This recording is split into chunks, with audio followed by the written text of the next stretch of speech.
आहे, दत्तात्रय आबा मोठे, त्यांनी 5 रत्नांना जन्म घातलाय.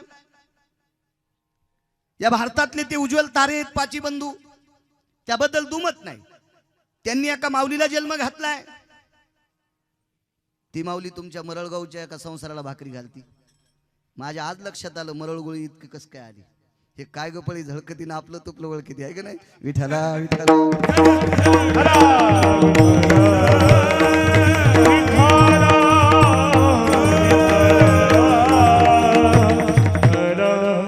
सुंदर शरत्न जन्माला घातली. कल्पना करा, एका व्यक्तीनं 4 रत्नाला जन्म घातला.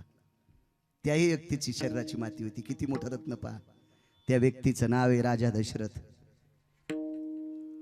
सूर्यवंशामध्ये आजपाल नावाचा राजा. ह्या आज नावाच्या राजाच्या पोटी जन्म झाला राजा दशरथांचा.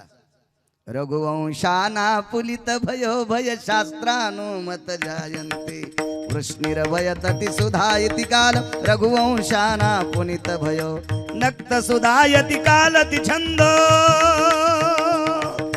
भय व्याप्तीना विसर्ग वायो यतो कुमुद्भव संगजना रघुवंशाना पुनित भयाना प्रजलित जायति सुधायनो सत्यं वदन्ति वानिर्जायो सत्यं वदन्ति वानिर्जायो रघुवंशाना पुनित भयो रघुवंशाना पुनित भयो रघुवंशाना पुनित भयो. ज्या वंशामध्ये तिला मात्र खोट बोलत नव्हता असा वंश रघुवंश भगवान प्रभू रामचंद्र त्या वंशात जन्माला आले. आज राजाचा पुत्र दशरथ राजा अण्णा, त्या दशरथाला 4 पुत्र. आपण जगाचा बाप त्याला म्हणतो, त्याचं नाव पंढरपुरातला मालक. आणि हाच जगाचा बाप 7व्या अवतारातला राम. जगाचा बाप ज्याच्या पोटी जन्माला आला, जगाच्या बापाचा बाप राजा दशरथ. सोपी व्याख्या आहे ना. विश्वाचा बाप ज्याच्या पोटी जन्माला आला, विश्वाच्या बापाचा बाप राजा दशरथ.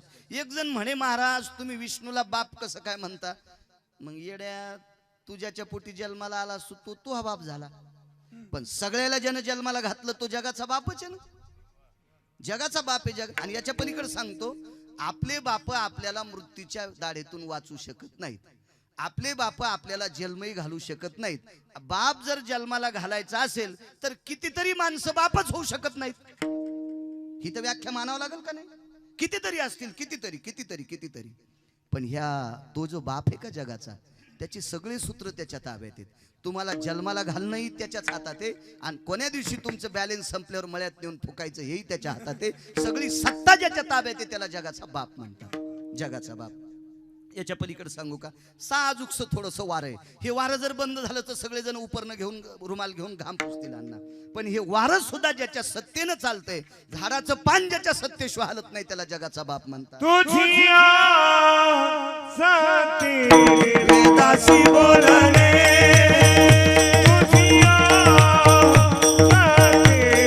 वेदासी बोलणे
ज्याच्या सत्तेशिवाय सूर्याचा प्रकाश नाही, त्याच्या मनात आलं तर 2च मिनिटात ते शिराळ पाडते ना आपल्याला सावली करते.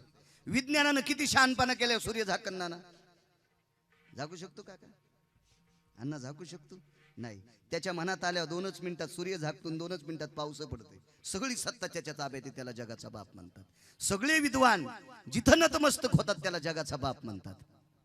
सर्व शक्ती जिथं पाणी भरतात त्याला जगाचा बाप म्हणतात. आणि असा ब्रह्मांडाचा मालक ज्याच्या पोटी जन्माला आलाय तो राजा दशरथ. भगवान परमात्मा एके दिवशी वनवासाला गेले. वनवासाला गेले मुद्दाम गेले नाही, जावंच लागलं. जावं लागलं कारण भगवंतानं सुद्धा एक चूक केलती. करमे श्रीराम वनवासा गेला, करमे श्रीराम वनवासा गेला. हे गिरगावकर म्हणे नाही बरं, हे महाराज म्हणे मोठे महाराज मालक म्हणे. कर्म चुकलं जगाच्या मालकाचं, वनवासाला जावं लागलं. मला असं वाटतं काही माणसं म्हणतात महाराज मी काहीच केलं नाही तरी माझ्या जीवनात असं कसं घडलं. येडायस का काय तू? तपासणारावरच आहे. तुला तपासता घाण कामाची यादीच तुझ्याकडे ठेवली नसेल. तू चांगलेच काम ध्यानात ठेवले. बरीच माणसं चांगले काम तिळभर केलं की इळभर सांगतात,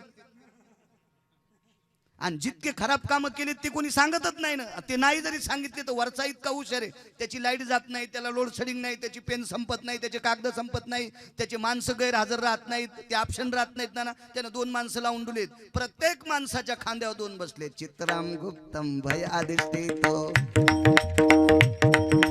देहि नाम देरि स्कंद जरो पुनितम लिखयम अर्वाचाना अनिष्ट वयतम अनिष्ट सुधा चित्रम गुप्तम सकल सिदाय भय व्याप्तीना जगन्निहाय विश्वाध्यक्षम परमतिजाय विश्वाध्यक्षम परमतिजाय चित्रम गुप्तम सकल सुधा चित्रम गुप्तम सकल सुधा चित्रम गुप्तम सकल सुधा नैवम गांजा कसम लिखितम. हे गांजा फुकेन लिहिले का गिरगावकर म्हणे?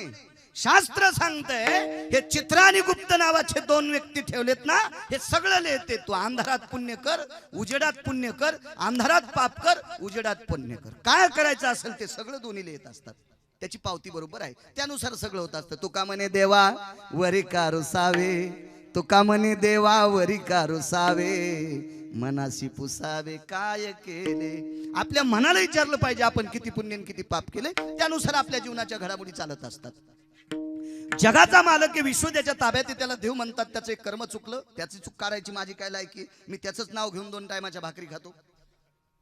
मी त्याचं नाव घेतो म्हणून एका गिरगाव असे 100 गिरगावकर आवताला जुपताला असे श्रीमंत माणसं माझ्या पुढे बसलेत. त्याचं एकमेव कारण आहे मी पंढरपुरातल्या मालकाचं भजन करतो म्हणून. नाही तर एक माणूस 100 गिरगावकर द्राक्ष बागात फवाऱ्याला लाईन. अशी माणसं श्रीमंत आहेत.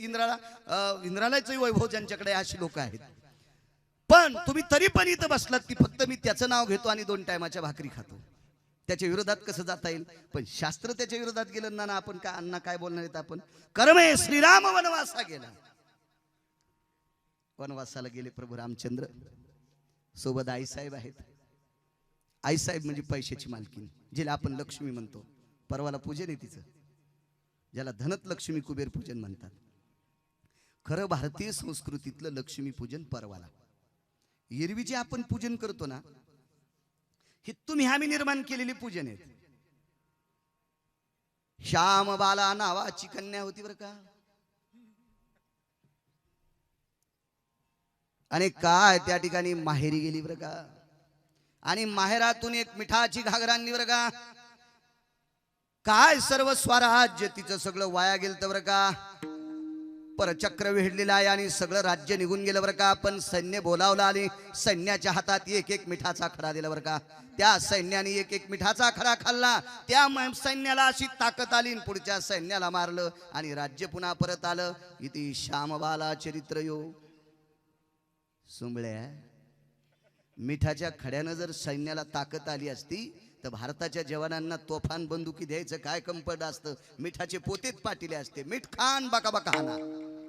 नालायकपणा आहे ना. काळाच्या विरोधात बोलत असतात का? वृत्त ते मानायचंय.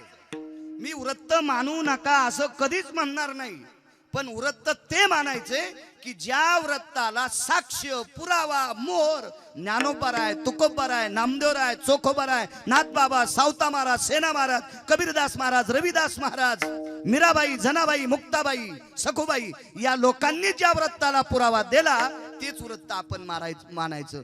गाफील नाटकं करणाऱ्या लोकांनी बोकांडीवर घेतलेली वृत्त वारकरी संप्रदायातल्या माणसांनी मानायचे नाही. विठाला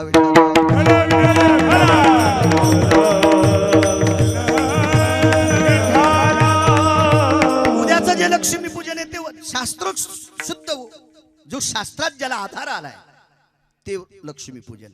आणि ती लक्ष्मी पंढरपुरातल्या मालकाची 7व्या अवतारातली त्या लक्ष्मीचं नाव होतं सीता. सीताई साहेबाचं सुद्धा जगताप काका एक चुकलं होतं. योग घडला सीता देवी, योग घडला सीता देवी. 6 महिने 27 दिवस पंढरपुरातल्या मालकाला सोडून अशोक वाटिकेत बसावं लागलं. मालक सोडून तिचंही चुकलं होतं.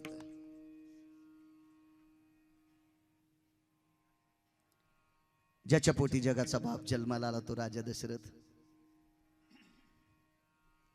याच कडव्यात ते सुद्धा उदाहरण आले. करमे दशरथ योगे मेला. मालकाचं वाक्य बरं, माझं नाही. करमे दशरथ योगे मेला. योग म्हणजे कसा? 4 पुत्र जवळ असताना एकही मुलगा जवळ नाही. राम लक्ष्मण भरत शत्रुघ्न 4 पुत्र. 4 पुत्र राया दशरथा. 4 पुत्र राजा दशरथाला.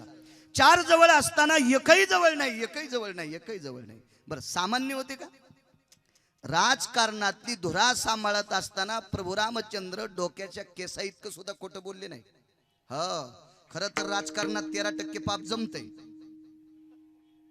ना, खरंच जमते 13%. मी सांगत नाही. राजकारणातला 1 नंबरचा डॉन ज्याचं नाव कृष्ण होतं तो सुद्धा 13% खोटं बोलला. मग खालचे कोणी पाण्यात धुतलेले? 1 नंबरचा डॉन कृष्ण राजकारणातला. मी पुन्हा याच्यानंतर याच्या अगोदर पाहिलाच नाही, कारण मी वाचून सांगतो. 170 ग्रंथ वाचले आतापर्यंत. पुरा सापडायचा आणि वाचून बोलायचं. मी नेहमी सांगत असतो, राजकारणातला 1 नंबरचा डॉन कृष्ण, 2 नंबरचे विदुर काका, 3 नंबरचे कनक, 4 नंबरचे चाणक्य, 5 नंबरचा राजा रयतेचा राजा छत्रपती शिवाजी महाराज. डॉन 5 डॉन झाले. 5 पण 7व्या अवतारातला जो राजा होता राजकारणातला, अत्यंत सत्यवादी, एका नालायक माणसानं सीताई साहेबाची यत्किंचित चेष्टा केली, तितक्यामुळेच बाई वनवासात नेऊन सोडली. म्हणजे एका तिळा इतका सदा दूषित गंध अंगाला न लागू देणारा राजा प्रभू रामचंद्र. आणि प्रभू राम रघुवंशाची रीत होती, प्राण जाई परी वचन न जाई, प्राण जाय परी वचन न जाई. जीव गेला तरी हरकत नाही, पण वचन आपला शब्द मोडता कामा नये. असा हा प्रभू रामचंद्राचा अवतार. राजा दशरथाला 4 पुत्र असताना एकही जवळ नाही. एक शेषाचा अवतार होते. पृथ्वी ज्याच्या डोक्यावर आहे असा शेष म्हणजे लक्ष्मणजी. आणि भरत शत्रुघ्न इतके अधिकारी मुलं. त्याच्यापैकी भाऊ वनवासाला गेलाय, मोठा भाऊ वनवासाला गेलाय. मग आपण राज्यावर तरी कशाला बसायचं? अंगाला राख लावली, काव लावला, पत्नी घरी ठुली, आणि आपण नंदीग्रामाच्या ठिकाणी प्रभू रामचंद्राचं भजन करीत बसला. सामान्य भाऊ असेल का? कल्पना करा. काय अधिकारी भाऊ असेल तो? लक्ष्मण नावाचे बंधू. खरं तर वनवास रामाला होता, सीतेला पण नव्हता. पण सीताई साहेबांनी विचार केला, मालकासोबतच सगळ्या गोष्टी गोड असतात, आपण घरी राहून लाडू खाणं चुकीच्या गोष्टी येतात. थांबली. लक्ष्मण सोबत गेले. 14 वर्षे 22 दिवस. अन्न नाही, पाणी नाही, काय नाही, झोप नाही, काहीच नाही. या लक्ष्मणाच्या पत्नीने विचार केला, आपले मालक मोठ्या भावाच्या सेवेकरता गेलेत, आपणही तोपर्यंत घरी लाडू खायचे नाही. नुसती भिंतीला हात देऊन 14 वर्ष 27 दिवस उभी राहिली. पुढे येण्यासाठी 1-2 दिवस लागलेले. 14 वर्ष 27 दिवस खांबाला हात टेकून देऊन राहिली. काय अधिकारी असेल कल्पना करा. आणि असे पुत्र असताना राजा दशरथ जात असताना एक नाही, राजा दशरथ जात राहिले. त्यांचा अंत्यविधी झाला. अंत्यविधी झाल्याच्या नंतर अस्थि संचयाचा कार्यक्रम असतो. आपण ज्याला राख सावडणं म्हणतात, राख भरणं म्हणतो, राखेचा कार्यक्रम म्हणतो. त्या राखेचा कार्यक्रम झाला. जिकडे तिकडे ज्या गंगेमध्ये शरयूचं नावाचं गंगा होती, तीर होतं, त्या तिरेवर त्या राखेचा कार्यक्रम आटपला. पण कौशल्य आईसाहेब विद्वान होत्या, चतुर होत्या. राजा दशरथाला 703 पत्न्या. पूर्वीच्या काळात ठराविक लोकांना बायका भरपूर होत्या. 12 शते गोपीचंदा, 18 शते गोपीचंदा, 12 शते जनका, 703 दशरथा 80 सहस्र लंकेशा 2-2 3-3 करणाऱ्यांची काय सांगायची कथा 80,000 रावणाला 703 दशरथ राजाला 1800 बायका गोपीचंदाला 1200 बायका जनकाला आणि सगळ्यात मोठा एक आकडा होता भागवतात वर्णन आलं कोटी भार्या हो 1 कोटी बायका होत्या एक जणाला चित्रकेतू कोटी भार्या 1 कोटी बायका चित्रकेतूला 703 पत्न्यापैकी एक साध्वी सद्विद्या आणि अविद्या 700 बायका बाजूला सोडा कारण सगळ्यांचं सांगणं शक्य नाही 2 तासात किती गाव थानायचं तिघींचं ऐका तुम्ही म्हणता तुला मागच्या 700चे बाई येतच नसेल असं समजा पान बोलून महिना सांगतो का नाही तर पुन्हा पुस्तक हातात घेऊ देऊ नका आणि नाही सांगता आले तर तुमचे बाग मरेपर्यंत खुरपीन पण तिघींचं ऐका सगळ्याचं ऐकल्यावर रिॲक्शन येत असते कारण किती जरी शहाणा डॉक्टर असेल तर एखाद्या गोळ्या खा म्हणतच नाही एक सकाळी खा एक दुपारी खा एक संध्याकाळी खा नाना असो एखाद्या खाल्ल्यावर रिॲक्शन येईन ना आणि सगळ्या ऐकल्यावर तुमच्या वरून जाईन ना विठाला विठाला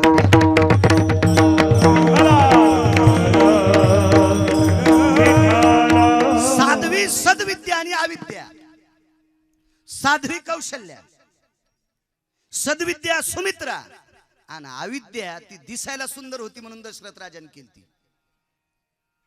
काही माणसं रुपाव बायका करतात का त्याचं इचकत बाई ही गुणावर केली पाहिजे पत्नी रुपाव नाही पत्नी ही गुणावर केली पाहिजे गुणावर रुपाव नाही आपल्या देशामध्ये देखाव्याला रूपाला किंमतच नाही गुणाला किंमत आहे हे मंडप दिसायला खास आहेत पण ऊन कसं टाकतात खाली गाळून टाकतात पहिले मंडप ते शामियानी होते ना ते बिलकुल ऊन टाकतात आता कालाय तसमे ना हे दिसायला इतकं गोड आहे पण दुपारी 1 वाजता चैत्राच्या महिन्यात याच्या खाली बसा उन्हात बसलेलं परवडं इतकं घाम काढते आतून सगळे भोकाड मोकळे करते अंगाचे सगळे असा गोड मंडप असतो हे दिसायला खास असायला काय नाही आपल्याकडे दिसायला किंमत नाही असायला किंमत आहे बाग 50 एकर आहे दिसायला द्राक्षे किती झाले म्हणले 1.5 किलो कशाला पाणी घालायला सुमळ्या सांगायला 50 एकर बाग आहे किंमत आहे याला उत्पन्न किती झालं नदीचं पात्र 1 किलोमीटर सरून दे पाणी छापी भिजवायला नाही छापी ना तुम्हाला नसेल कळत तुम्ही गांजा वळडत नाहीत तुम्हाला काय कळलं ते चिलमीच्या खालून जी छापी लावतात का त्या धुडक्याला छापी म्हणते छापी तितकं भिजायला सुद्धा पाणी नाही यांना आणि नदीचं पात्र 1 किलोमीटर रुंद काय करायचं नदी नीर बिना तर फल बिना धेनु शीर बिना शपक पुरा आहे नदीला पाणी पाहिजे त्याच्याशिवाय किंमत नाही गाईला दूध पाहिजे त्याच्याशिवाय किंमत नाही झाडाला फळ पाहिजे त्याच्याशिवाय किंमत नाही तरु फल बिना कर्तव्याला किंमत आहे बाई दिसायला किती सुंदर दिसते त्याच्यापेक्षा मालकाला किती जीव लावती हा महत्वाचा भाग आहे एक जण म्हणला महाराज तालुक्यात आपल्या मंडळी सारखी सुंदर कोणीच नाही म्हणलं फायदा काय नाही पण मी तिच्या साडीच्या इस्त्री करतोय अरे मामुल्या तालुक्यात नंबर 1 ची सुंदर आणि तू तिच्या साडीची इस्त्री करतोय रे सुमळ्या तो पैठणच्या तळ्यात उडी टाकायला पाहिजे होती विठाला विठाला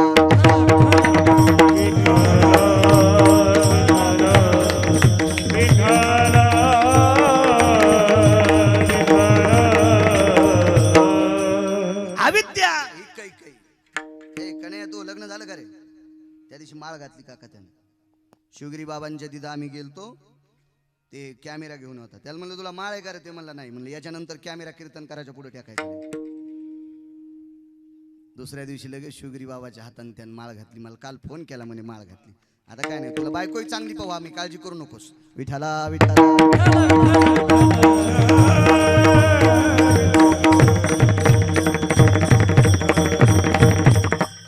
वैराग्य संपन्न महात्म्याच्या हाताने माळ घातलीस पुन्हा ज्या महात्म्याला प्राप्त झाणारा पैसा समाजाच्या सेवेकरता वापरणारा महात्मा सद्गुरू शिवगिरी बाबा छान छान लग्नाला गेले राजा दशरथ एक जणाच्या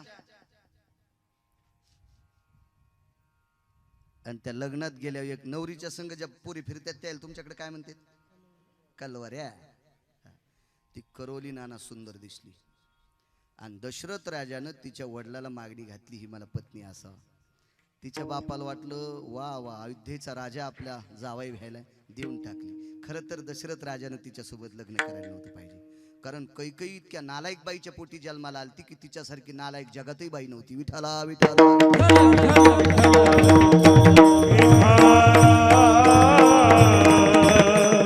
अण्णा एकच पुरावा होईल आजच्या कीर्तनात, एकच माफी मागतो. अहो तू बाट्या हाणायलो वरपू देणार नाही, शेल्याहून माती पडू द्यायची, मग काय ताण घ्यायचा तुम्हाला. पाळी किती एकर झाली ते नाही पाहायचं, कुठं गवत राहिलं का ते फक्त सांगायचं. एकच पुरावा आजच्या कीर्तनात. लग्न झालं, ती बाई इतकी विचित्र होती, त्या बाईच्या मालकाला प्राण्याची भाषा कळत होती. दशरथ राजाची धर्मपत्नी कैकेयी हलकट होती.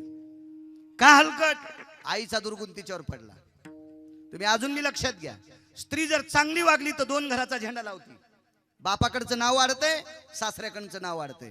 तिनं जर वाईट वागली तर इकडचं नवऱ्याकडचं तर नाव जातंय, पण तिकडचे म्हणते हेच तुझ्या मायबापान शिकिल तर का, दोन्हीकडचं नाव जातंय. अश्वपती नावाच्या राजाची मुलगी, अश्वपती 5-6 आहेत बरं का पुराणात नाना. दुसरा एक अश्वपती वेगळे राजे आहेत, ते सावित्रीचे पती आहेत. अश्वपती, ती सावित्री सुद्धा अधिकारी, यमाच्या दाढातून आपले पती वापस आणले होते. या अश्वपती राजाला प्राण्याची भाषा कळायची. एके दिवशी अश्वपती राजा जेवायला बसला, जेवत असताना त्याच्या ताटात एक मुंगी आली. त्या मुंगीने भाताचा कण घेतला, मुंगी निघून गेली. मुंगीच्या तोंडात कण किती मोठा असेल भाताचा. समोरून तिला एक मुंगी भेटली. कुठून आली म्हणे? काय नाही, काही अंतरावर अश्वपती राजा जेवत आहेत, त्यांच्या ताटातला भाताचा कण आणला. समोरून येणारी मुंगी म्हणली, पांचेटीस तुला लाज वाटते का ग? एवढा मोठा राजा जेवतो, राजा जेवता जेवता त्याच्या ताटात घुसलीस, तुला काय अक्कल आहे का नाही? राजाचं जेवण झाल्याच्या नंतर पात्रातला घास कण घ्यायचा असतात, तू काय येडेपणा केलास? एक मुंगी आपल्यावर किती प्रेम करते याच्याकरता राजा हसला. पण वाढायला बायको होती. ती म्हणली तुम्ही कस काय हसलात? म्हणे उगच हसलो. उगत म्हणजे कस काय हसलात? ते म्हणला सहजच हसलो. सहज म्हणजे कस काय हसलात? याचा सिद्धांत वेगळा आहे ना. याला प्राण्याची भाषा कळत होती, पण प्राण्याची भाषा जर दुसऱ्याला सांगितली की तो मरत होता. बायको म्हणली तुम्ही कशा करता हसलात सांगा, नाही तुम्ही जीवच देते. याला वाटलं हिनं जीव द्यायला आपल्याला एरोड्याला जावं लागेल. मग ते म्हणला एक लक्षात घे, मी कशा करता हसलो हे सांगतो, पण याचा परिणाम तुला काय माहिती आहे? काय परिणाम आहे? मी कशा करता हसलो हे तुला सांगितलं की मी मरणार. ती म्हणली 50 बाऱ्या मारा पण सांगा. किती हुशार बायको असेल कल्पना करा. मी हलकट म्हणलो ते खोटं होतं माझं? अश्वपती राजा नाव होतं त्याचं, अश्वपती. आणि मुंग्याची वाणी सांगितल्याबरोबर राजाने मान खाली टाकून दिली. आणि तशा मालकाचा जीव घेणारी बाई, आणि तिच्या पोटी जन्माला आली कैकेयी. म्हणून तर 14 वर्ष 22 दिवस प्रभू रामचंद्राला बिना चपलाचं फिरिलो. इतकी नालायक कैकेयी होती. विठाला विठाला.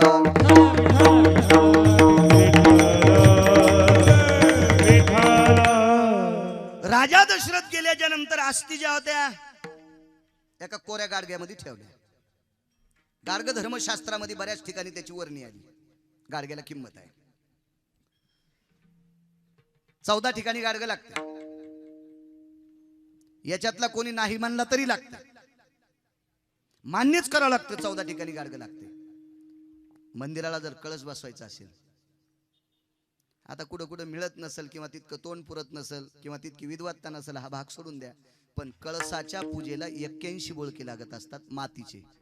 त्याच्यामध्ये पाणी आणावं लागते. आपल्या परिसरातल्या जेवढ्या पवित्र गंगा आहेत किंवा सापडलं तर समुद्राचं सुद्धा पाणी लागतंय. हत्तीच्या पायाखालची माती सुद्धा लागते. कलशास्तितो जय जलनानाम येतो कलश भवस्थितम तेजोकारायाम. नाही आता हे माग म्हणत होतो, आता काय करायचं कीर्तनात? 2-4 वर्ष हेच काम केलं मी, आता करीत नाही ते. त्याच्यासाठी सुद्धा कलश लागते. दुसरी गोष्ट, आपल्या संस्कृतीमध्ये लग्न होत असताना त्या एका गाडग्यामध्ये एक हळकून टाकीत असते, एक सुपारी टाकीत असते, त्याच्यावरून कपडा बांधित असते आणि मग कानात असं वाजित येत. गोत्रस्य मिलनो गोत्रे भवा द्वंद्वाम गोत्रे शुभयनाम गोत्र विभूषितांस्तता सभिन्न भिन्न कुलानाम कुलमस्तिक्षति जायते नैवम गांजा कसम लिखितम. म्हणून ते गाडग कानात वाज 2दा. बाकीच्या 14 पैकी 2दा सांगितलं. आता एकदाच सांगतो. जगातला किती जरी श्रीमंत मेला तर सोन्याच्या गुंडीत इस्तू नाही, चांदीच्या गुंडीत इस्तू नाही, रुपयाच्या गुंडीत इस्तू नाही, तांब्याच्या गुंडीत इस्तू नाही, जर्मलच्या गुंडीत नाही, पितळाच्या नाही, स्टीलच्या नाही, कोण्यात नाही, फक्त गाडग्यातच. गाडग तिथे लागतेच. फिरविला घट फोडीला चरणी महावाक्य ध्वनी बोंब झाली. तुकोबारायांचं वाक्य, तो घट फिरवात लागते. ते गाडगं त्याच्यासाठी विसतो. अशा एका गाडग्यामध्ये अस्थी ठेवल्या, त्याला लाल कपड्यांनी बांधलं आणि ते गाडगं घरामध्ये, देवघरामध्ये एक हलकडी होती अशी कडी, त्या कडीला ते मडकं अडकवलं. भगवान प्रभू रामचंद्र राजा रावणाला मारलं आणि परत आले. शरीराची वही माती सांगतो अण्णा. घरी परत आल्याच्या नंतर आईचं दर्शन घेतलं. धर्मसिद्धांत असा सांगतो, भगवान प्रभू रामचंद्रांनी पहिलं दर्शन अयोध्येत आल्याच्या नंतर कैकेयीचं घेतलं. खरं तर कैकेयीचा राग यायला पाहिजे होता, पण प्रभू रामचंद्राला मारुतीरायाने विचारलं, भगवान तुम्ही कैकेयी मातेचं दर्शन घेतलं? तर प्रभू रामचंद्राने विचारलं, हनुमंता तुला मळमळ होते का? नाही म्हणते, मला काय मळमळ होत नाही, पण फक्त मी विचारायलो तुम्हाला जन्म दिला त्या आईचं न घेता कैकेयीचं का घेतलं? तर प्रभू रामचंद्रानं सांगितलं, कैकेयीनं वनवासाला पाठिलं म्हणून साधू लोकांचं दर्शन झालं. लक्षावधी साधू लोकांचं दर्शन कैकेयीच्या उपकाराकरता झालंय, म्हणून तिच्या उपकारातून उत्तीर्ण होऊ शकत नाही, म्हणून मी कैकेयीचं दर्शन घेतोय. सुमित्रा मातेचं घेतलं, मग कौशल्य मातेचं दर्शन घेतलं. दिनचर्या रोजच्या राज्याची चालू झाली. एके दिवशी भगवान परमात्मा कुठेतरी बाहेर गावी जायचे होते. तेवढ्या तात्काळ उठले, सगळं आटपलं आणि सीतेला विचारलं, सीते जी आईसाहेब कुठे आहेत? आई म्हणायचे प्रभू रामचंद्र. कल्पना करा, विश्व ज्याच्या ताब्यात आहे त्याला जगाचा बाप म्हणतात, तरीत पण तो आईला आई म्हणत होता. मला असं वाटतंय, ज्या माऊलीने आपल्याला जन्म घातलाय तिला आई म्हणलं पाहिजे. काही काही माणसं महाराजाच्या पाया पडतील पण मायबापाच्या पडत नाही. नंबर 1 चालकट. जो आई वडिलाच्या पाया पडतो, जो मायबापाला मानतो का, त्याला पंढरपुरातल्या मालकाच्या सुद्धा पाया पडायची गरज नाही. अण्णा खोटं बोलले हे तर जगात पोहोचायले ना, युट्यूब जगात टाकायला लागले. लोक हनतेन बाळू महाराजाला म्हणते, नालायक झालास का काय तू? मायबापे केवळ काशी, तेने न जावे तीर्थाशी, सकल तीर्थाची अधुरे, जे का जाण माता पितरी. सर्वात मोठं दैवत आपले आई वडील, त्याच्यापेक्षा जगात दैवतच नाही कुठलं. पण आई वडिलाला मानल्याच्या नंतर पंढरपुरातला मालक इतका प्रसन्न होतो, त्यानं वैकुंठ सोडलं आणि मायबापाला मानणाऱ्याच्या मागे उभं राहून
लोकांच्या सानिध्यात पुंडलिकरायाच्या पाठीमागे कायमस्वरूपी योगी 28 विटेवर उभा, वामांगी रखुमाई दिशे दिवे शोभा, भिरकावेली विट. त्या विटेवर जगाचा बाप उभा राहिला. काय केलं पुंडलिकरायानं? फक्त आई वडिलांची सेवा केली. इतकी मोठी ताकद. गडबडीत निघायचं, सीतेला विचारलं, सीते आई साहेब कुठे आहेत? सीता आई साहेबांना सांगितलं, माझं आत्ताची स्नान आटपले, देवपूजा आटपली.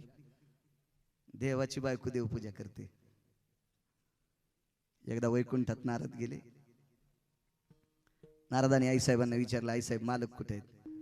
म्हणजे नारदा 5 मिनिटं बसा ना तुम्ही. आईसाहेब तुम्हाला विनंती, माझी शपथ आहे, देव कुठे सांगा. शपथ घातल्यावर काय विषय? आईसाहेबांनी सांगितलं देवपूजा करायला. तर नारद हसू लागले. आईसाहेब म्हणले, नारदा हसता कस काय? अहो सगळं जग त्याचं भजन करते, ते कोणाची पूजा करते? मला बघू द्या बरं. पण भगवंतानं लक्ष्मीला सांगितलं होतं, मी देवपूजा करीत असताना मधात कोणाला येऊ देऊ नको. दुसरी शपथ, तो भाक वाहत तसे नारदू. भाक म्हणजे शपथ. नारदानं शपथ वाहिली, आईसाहेब तुम्हाला माझी शपथ आहे, मला मध्ये जाऊ द्या. नाईलाज होता, वारकऱ्याचा शब्द टाळता येत नाही, इतकी भजन करण्याची ताकद मोठी आहे. पण ही चांगलं बरं का, चांगलं. आणि मग आतमध्ये गेले तर नारदाच्या मूर्तीला पाणी घालीत होते प्रभू. नारदाच्या मूर्तीला अभिषेक करीत होते. भजन करणाऱ्याला इतकं प्रेम पंढरपुरातल्या मालकाकडे. अहोरात्र भजन करणारे नारद, 6व्या क्रमांकाचे संन्यासी, भगवान कृष्ण परमात्मा पाणी घालत होते. विष्णू परमात्मा नारदाच्या डोक्यावर पाणी. इतकी मोठी ताकद आहे. आईसाहेबांना सांगितलं, प्रभू माझी पूजा आटपली, सासूबाई कुठे आहेत पत्ता नाही. एका सखीला विचारलं, हे सखे जी आईसाहेब कुठे आहेत? माझघरात आहेत. माझघर सांगता येणार नाही जिनच्या पॅन्टीवाल्याला, कशाला माझघर म्हणतात.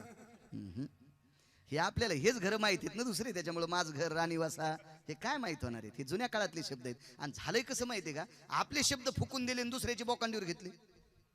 हे दुःख झालं ना. किती सुंदर शब्द आहेत आपल्याकडे. किती सुंदर किती सुंदर. आता आपल्याला पाकाम निष्पत्ती भय जायते बहुजीवायाम प्रतिपालेषु यद भोक्तव्याम पाका निष्पत्ती यद जायते क्रिया, असं शास्त्र सांगते. घरी किती बी वाजता जरी कोणी आला तरी दुरडीत 2 भाकरी सापडत्यात, अशा घराला पाकगृह म्हणतात. घरी आल्याच्या नंतर कोणालाच उपाशी जाऊ देत नाहीत, त्याला स्वयंपाकघर म्हणतात.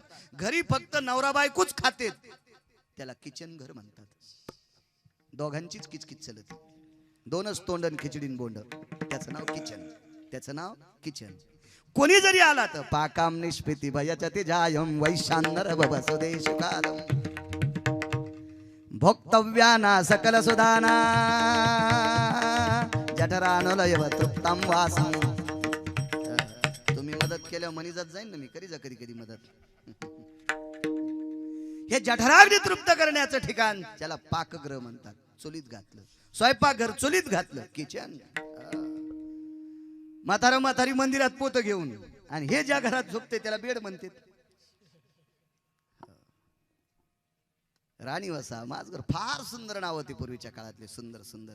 अहो इतकी शोकांतिका आहे नाना, इतकी शोकांतिका. मराठीमध्ये एका माणसानं MA केलं, MA. मला तर कळतच नाही MA काय असते, कारण मी 7वी शिकेले, त्याच्यामुळे आपल्याला पुढचा दिवस माहित नाही काय मिळायचं. पण फिरून काही गोष्टी अनुभवानं माहित झाल्या. MA केलं, MA. त्याला विचारलं का रे बाबा तुम्ही MA झालात? हो. मग मराठी भाषेचं ओरिजिनल नाव काय? देवाला काय माहित. तुला कोण MA पदी दिली, त्याची बसायची जागा हाणायला पाहिजे, अशी हाणायला पाहिजे की त्याला 2-3 महिने त्या जागेवर बसता नाही आलं पाहिजे. विठाला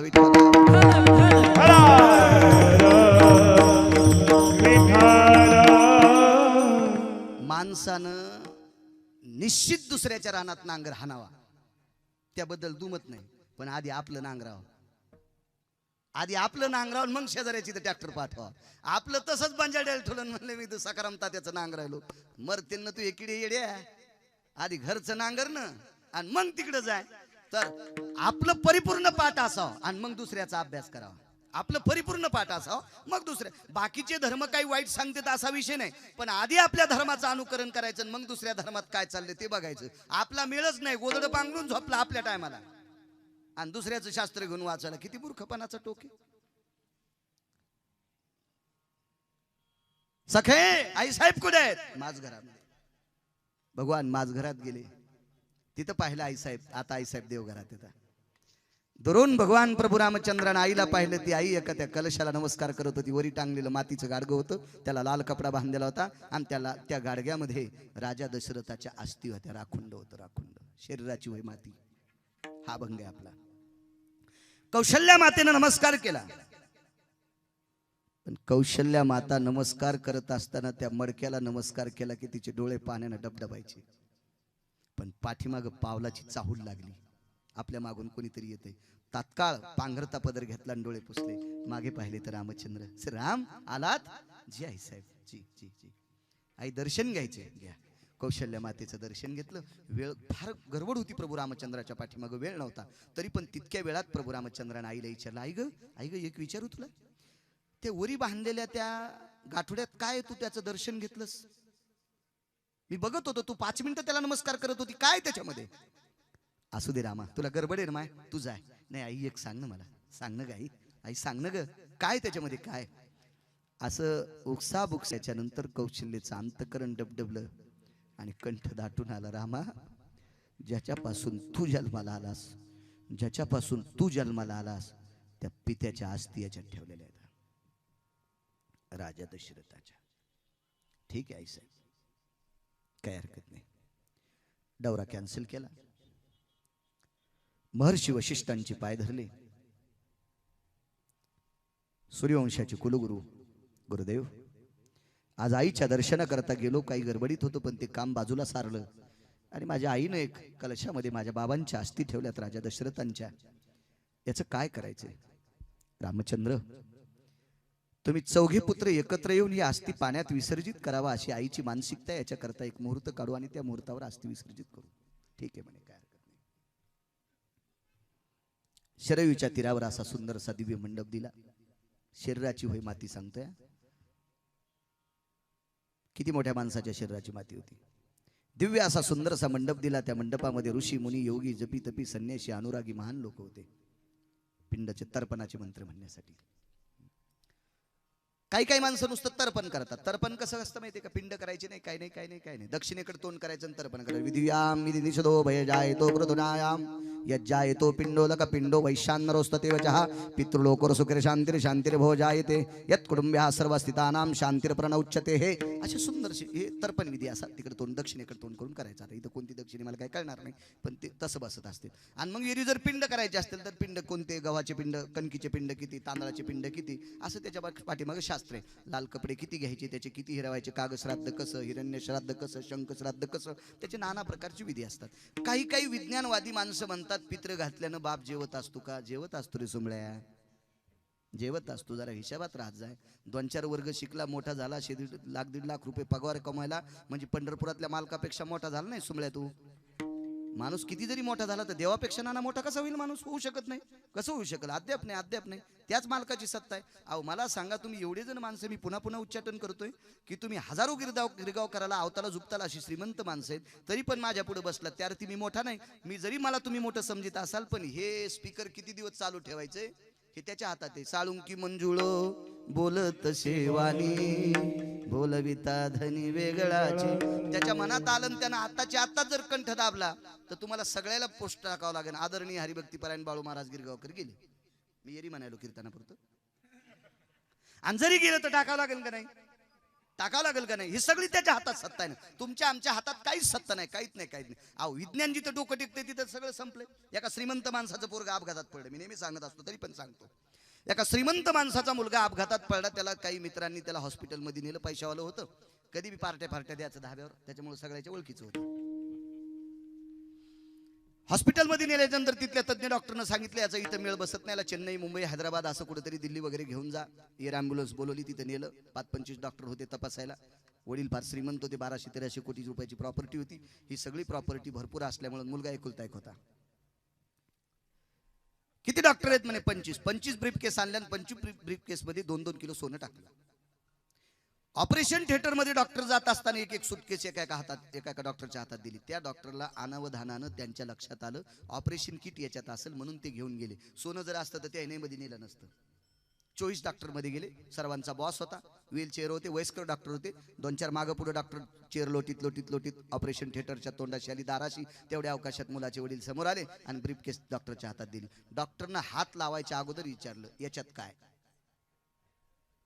ऑपरेशन किट तर मध्ये असेल, आणि असेल ऑपरेशन किट जगताप काका तर मी घेऊन जातो, पण काय याच्यामध्ये? मुलाच्या डोळ्याचे पाणी, मुलाच्या वडिलाच्या डोळे पाण्यानं डबडबले अण्णा, आणि थरथरून डोळे डबडबले. आणि डॉक्टर साहेबांना सांगितलं, आदरणीय डॉक्टर साहेब, मध्ये जे पेशंट आहे ब्रेनचं ऑपरेशन करण्यासाठी आतमध्ये घेतलंय ओटीमध्ये, ते माझा मुलगा आहे, एकुलता एक मुलगा आहे. आणि या सुटकेसमध्ये 2 किलो सोने, पहिल्या 24 लोकांना 2-2 किलो दिले, आता 2 किलो तुम्हाला आहे. कृपया माझ्या मुलाला वाचवा. डोळे पाण्याने डबडबले होते. डॉक्टर हुशार होता. डॉक्टरनी स्वतःच्या खिशातली नॅपकिन काढली आणि मुलाच्या वडिलाचे डोळे पुसले. दादा मी पांडुरंगाचा भक्त आहे. ए बाबा, मी भगवान शिवशंकराचा भक्त आहे, मी पांडुरंगाचा भक्त आहे, मी वारकरी संप्रदायाचा अनुयायी आहे. डॉक्टर जरी असेल तरी वारकरी संप्रदायाचा अनुयायी. लक्षात ठेव, तुझ्या मुलाचं ऑपरेशन करत असताना मला सुद्धा एक मुलगा आहे. मी पांडुरंगाची शपथ घेऊन सांगतो, तुझ्या मुलाचं ऑपरेशन करत असताना मी तुझा मुलगा समजणार नाही, मी माझा मुलगा समजून ऑपरेशन करेल. पण वाचायचा का मारायचा त्याच्या हातात आहे. मेरुतुल्य पृथ्वी दिनला सुवर्ण नमिळे क्षण नरदेव नमिळे क्षण मेरुतुल्य पृथ्वी दिनला सुवर्ण नमिळे क्षण नरदेव नमिळे क्षण. मेरुतुल्य या मेरू पर्वता इतकं वजनदार जरी सोनं दिलं तरी हे काही शक्य भेटत नाही. नाही भेटत. भगवान ऋषीमुनी योगी जपी तपी जमले आणि मंत्रोच्चार सुरू झाला. ते मंत्र म्हणत असताना जरासा विधी वेगळा असतो. जाणव, एकदा ऐकून घालायचं, एकदा ऐकून घालायचं. सव्या अपसव्यानाम यतो यज्ञोपविताम स्थितोषी भवान यज्ञोपविता सर्वाश्वितायम. असं सुंदरसे ते मंत्र असतात. ते गोडही मंत्र असतात. हो, फक्त पाठ करावं लागते चांगली, तर गोड असतात. कुठलंही शास्त्र गोड असलं तरच गोड. भजन सुद्धा भजन करणे अमंगळवाणी. नरका जाणे चुकेला. भजन जर शास्त्राला मानेल असं जर केलं तरच मोक्ष आहे, अन्यथा तमाशा पाहिल्यावर कमी पाप लागतंय. इतकं भजन वाईट म्हणल्यावर पाप बोकांडीवर पडतंय. हा, भजनातल्या लोकांनी इतकं साथ. मी नेहमी सांगत असतो, ज्याच्या अंगावर पांढरे कपडे त्यानं रस्त्याने हिशोबाने चालायचं. ज्याच्या अंगावर कपडे बांधे कपडे त्यांना त्यानं कसं चाललं तरी झालं तर नाका ना. आता रस्त्याने एक पांढऱ्या कपड्यावाला माणूस चालला आणि तिकून डुकर आलं भरकं, जपावत लागत नाही, ते चपकन हाणते शेपूट. डुकरानं भरकी शेपूट पांढऱ्या कपड्यात हाणल्या किती मस्त वन पडत. पांढऱ्या कपड्यावाल्यानं जपायची. याचा अर्थ विद्वानानं जपलं पाहिजे, मोठ्यांनी जपलं पाहिजे, कारण त्यांच्याकडे बघणारी फार लोक असतात, त्याच्यामुळे त्यांनी जपायचं असतं. परमार्थ करणाऱ्या माणसावर महाराज विश्वास असतो, लोकांचा विश्वास असतो. मी बैठकीत ज्या वेळेला बसलो, माझ्या आजोबाच्या वयाची माणसं सुद्धा माझ्या पाया पडायला आली. म्हणून गिरगावकर नीट वाग जाय, कोणाच्याही डोळ्यात माती टाकू नकोस. ज्या दिवशी संप्रदायाच्या डोळ्यात माती टाकतील त्या दिवशी तुझ्या तोंडात नरकाची माती पडेल. हा, जपायला पाहिजे. मागच्या लोकांनी फार परमार्थ जपलाय गोड. आपल्याला नाही काही दुसरं करता आलं तर निदान वाईट तरी परमार्थात नसो. विठाला महर्षी वचिष्ठ जाबाली लोमश आदी करून भृशुंडी नाना प्रकारचे ऋषीमुनी होते. लोमश फार अधिकारी महात्मा होते. लोमशांबयो स्थितम लोमशांदिदायां बकदा लभ्येषु उच्चारोस्तगल स्थितां शरयुत्तिराय जायते हे नाम. असे महान अधिकारी लोक होते. काय मंत्रोच्चार. ते मंत्र ऐकत असताना शरयू सुद्धा स्थिर झालती. तसं शांतीब्रह्म एकनाथ महाराज गोदावरीच्या पात्रात संध्या करत असताना गोदावरीचं पाणी थांबायचं. इतकी केशवाय नमः, माधवाय नमः, अच्युताय नमः, संकर्षणाय नमः, मीत विक्रमाय नमः. काय नाथांची वाणी होती. अहो, प्रत्यक्ष गोदावरी थांबायची नाथांसाठी. इतके मंत्रोच्चार गोड होते. अहो, काशीला दिलेली शास्त्री पदवी, काशीत दिलेली आचार्य पदवी, काशीत दिलेली पंडित पदवी ही खरी आहे का खोटी आपल्या पैठणला तपासल्या जायची. इतकं पैठण विद्वान होतं, इतकं विद्वान. या महाराष्ट्राची माती इतकी गोड. तितकं वैभव कुठंच नाही. अहो, मला सांगा, पंढरपुरातला मालक भजन फक्त महाराष्ट्रातच शिल्लक आहे म्हणून तर इथं आला. दुसरीकडे गेला काही अंशात करा, पण इथं मुख्य 28 युग झालं उभा आहे. फक्त इथं भजन चालतंय. स्वर्गात भजन नाही. स्वर्गातल्याला भजन करण्यासाठी इंद्राला पक्वाद वाजण्यासाठी चोख भरायची ती यावं लागलं. सोमवारी एकादशी विमान उतरले पंढरीसी, विमान उतरले पंढरीसी. त्या दिवशी एकादशी सोमवारी होती. त्या दिवशी इंद्र खाली आले, भगवान शिवशंकर आले, नारद तुंबर सांब हे सगळे तिथं भजनासाठी होते. कारण वरी भजन चालत नाही ना. वरी इंद्राच्या दरबारात भजन चालतंय ते वेगळंच भजन. तिथं अप्सरा तिलोत्तमा मेनका रंभा उनवंशी नृत्य करती साच. कामाला वितळणारं भजन, काम बाहेर टाकणारं भजन, कामाला वकायला लावणारं भजन इंद्राच्या सभेत असते. आणि काम जाळून टाकायचं भजन महाराष्ट्रात असते. विठाला